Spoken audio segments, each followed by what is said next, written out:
বাংলাদেশের যত উপজেলায় যত অনুদান এসেছে, যত কর্ম কাজের জন্য যত টাকা এসেছে, আল্লাহর রহমতে আপনারা প্রথম হয়েছে।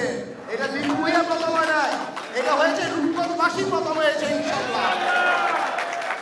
আপনারা সাথে নিয়ে ইনশাল্লাহ শুধু রূপগঞ্জ না, নারায়ণগঞ্জ না, বাংলাদেশ না, ইনশাল্লাহ সারা পৃথিবীর মধ্যে রূপগঞ্জকে একটি অত্যাধুনিক উপজেলা ইনশাল্লাহ আমরা বানিয়ে ছাড়ব।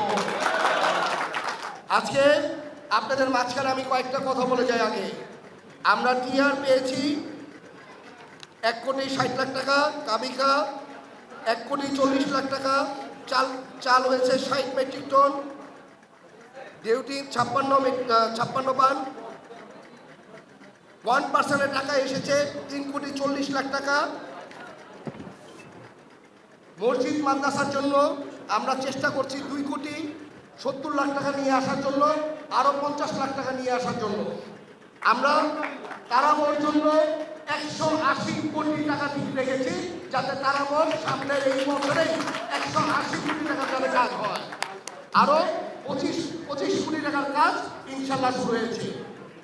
আমরা একটি ব্রিজের কাজ ধরেছি, যেটা 100 কোটি টাকার বেশি ব্রিজের কাজটা শুরু হয়েছে ইনশাল্লাহ। আর 22 দিনের ভিতর আরো 2টা ব্রিজের কাজ শুরু হবে, যেটার টাকাও প্রায় 100 কোটি টাকা ইনশাল্লাহ ক্রস করবে। আজকে আপনারা জানেন আমাদের দেশ নায়ক তারেক রহমান সাহেব এই দেশকে সামনে আগানোর জন্য অনেক চেষ্টা করছে। এই দেশের মানুষ যাতে ভালো করে থাকতে পারে এর জন্য চেষ্টা করছে। আপনারা দেখেছেন যখন আমরা ক্ষমতা নিয়েছি, যখন আল্লাহ তাআলা আমাদেরকে হাতে ক্ষমতা দিয়েছে, তখনই মিডল ইস্টে যুদ্ধ লেগেছে, বাজার উত্তপ্ত হয়ে গেছে। তারপরে এই দেশের মানুষের উপরে আঁচড় পড়তে দেয় আমাদের দেশ নায়ক তারেক রহমান সাহেব। আজকে এত টাকা আমাদের লোনের বোঝা রেখে গেছে, প্রতিটি মানুষের লোনের বোঝা রেখে গেছে গত 17 বছরে এই আওয়ামী লীগ সরকার। কিন্তু আমাদের দেশ নায়ক তারেক রহমান সাহেব তারপরও এই দেশকে সামনে আগানোর জন্য যেই সুন্দর বাজেট দিয়েছে, এই বাজেট দেখে বাংলাদেশের প্রতিটি মানুষ বলছে এই দেশ ইনশাল্লাহ মালয়েশিয়া, সিঙ্গাপুর হয়ে যাবে। আজকে এখানে আপনাদের সাথে এই কাজের পরে আরেকটি বড় একটি কাজ করতে যাব, সেটা জানেন কি? আজকে প্রথম আমার অফিসে বলবো, সরকারি অফিস। কিন্তু আমি এই কথাটা বলে যাই, এটা অনেকে বলে হলো আমার অফিস, আমিও বলে আমার অফিস। এটা আসলে আমার অফিস না, এটা হলো রূপগঞ্জবাসীর অফিস। এটা রূপগঞ্জের মানুষ এই অফিসে থাকবে।